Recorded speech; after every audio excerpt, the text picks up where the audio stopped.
Pessoal, estamos começando mais uma semana com as nossas videoaulas de física, continuando a frente 3 da apostila 1, eletrodinâmica. Falar um pouco hoje sobre o módulo 12, os receptores elétricos. Bom, na última aula nós tínhamos parado nos geradores, hoje nós vamos ver os receptores. Então, o gerador também é um dispositivo eletrônico, um dispositivo elétrico que produz energia elétrica. Na verdade, o gerador converte uma energia não elétrica em elétrica e uma parte ele gasta dentro dele mesmo, tá? Então, de tudo que ele produz, uma parte é fornecida e a outra parte ele gasta dentro dele mesmo, tá? Então, para vocês fazer uma analogia, o que seria um exemplo de um gerador e um receptor? Quando a bateria do seu celular, ela está no seu celular e você usando ele, a sua bateria está funcionando como um gerador. Quando você coloca o celular para carregar na tomada, está funcionando como um receptor, tá? Outros exemplos de receptores elétricos. Aí a gente tem no nosso dia a dia, no nosso cotidiano, vários eletrodomésticos, utensílios que usamos dentro de casa. Por exemplo, furadeiras, batedeiras, ventiladores, tá? São exemplos aí de receptores elétricos. Então, o princípio de funcionamento de um receptor é o contrário, é diferente do princípio de funcionamento de um gerador. O receptor, ele age da seguinte maneira: ele capta energia elétrica, que está vindo, por exemplo, da tomada, tá? E ele converte parte desta energia em energia não elétrica, tá? Ou seja, ele pode girar, ele pode, como as hastes de um ventilador, como um motor, como a furadeira, como a batedeira. Então, ele vai converter energia elétrica em outra forma de energia que não seja também só aquecimento. Por quê? Quando a energia é convertida única e exclusivamente em aquecimento, a gente está falando de um resistor, tá? O resistor é o dispositivo que aí está convertendo a energia elétrica em outra forma. Calor, por exemplo, aquecimento ou luz, no caso de uma lâmpada, tá? Os receptores elétricos, eles vão pegar parte da energia elétrica, que é fornecida através da tomada, e converter em energia não elétrica. Essa parte da energia que é dissipada é porque a eficiência de um receptor nunca é de 100%, tá? Nenhum dispositivo consegue converter toda a energia na outra forma. Parte-se parte dentro dele mesmo. Já a gente vai ver a equação e ver que isso faz sentido. Então, eu deixei aqui como observação, tá? Só para vocês verem aqui no rodapé da minha folha que apenas os resistores transformam a energia elétrica em calor, tá? Continuando sobre os resistores.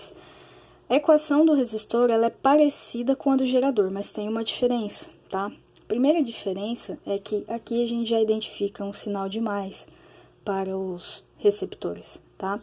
Nos geradores, a gente tinha o sinal de menos. Outra coisa, a linha, né? Aqui a gente está chamando de E'.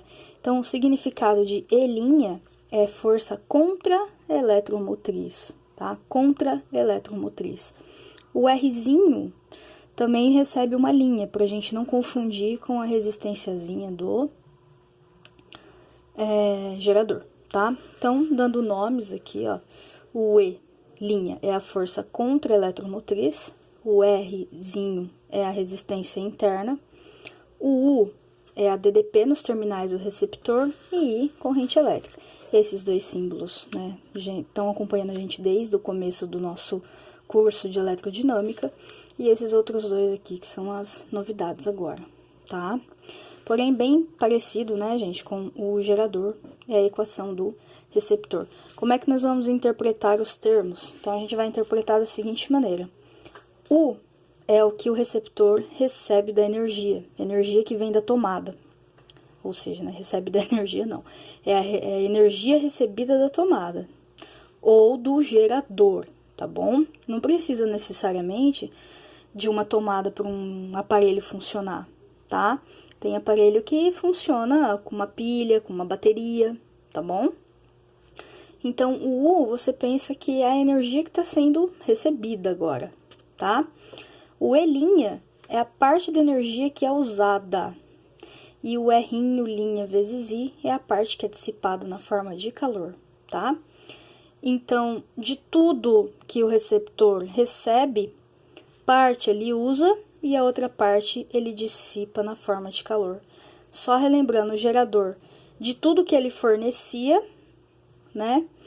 Parte ele produzia e parte ele usava dentro dele mesmo. Então, o U era sempre menor do que o E, porque o E era tudo que ele produzia. E o RI é a parte que ele usava dentro dele mesmo. Agora, aqui, para a equação característica do receptor, a gente tem como o termo U é a energia que ele recebe. Mas nem toda essa energia que ele recebe, ele converte totalmente em outra forma, né? Elétrica em outra forma. Parte, ele também perde dentro dele mesmo. Então, esse que é o significado físico dessa equação. E aí, a gente tem a curva característica de um receptor, né? No qual a análise é muito parecida com a curva característica do gerador. Lembrando que aqui, ó, né? A gente tem U por I. E aí, a tangente do θ, tangente do ângulo θ, ela vai ser numericamente igual o valor do Rzinho. Só lembrar que U é igual a R vezes I. Então, se eu tiver cateto oposto por cateto adjacente, eu vou ter o R'inho, tá? Os termos da equação, matematicamente falando, a gente tem o E' como o coeficiente linear da reta, o termo que intercepta o eixo Y, e a gente tem o R'inho vezes I, né? No caso aqui, o nosso R'inho é o coeficiente angular da reta, tá? Onde E' e R são constantes. Então, tá aí, pessoal, a apresentação para vocês sobre os receptores.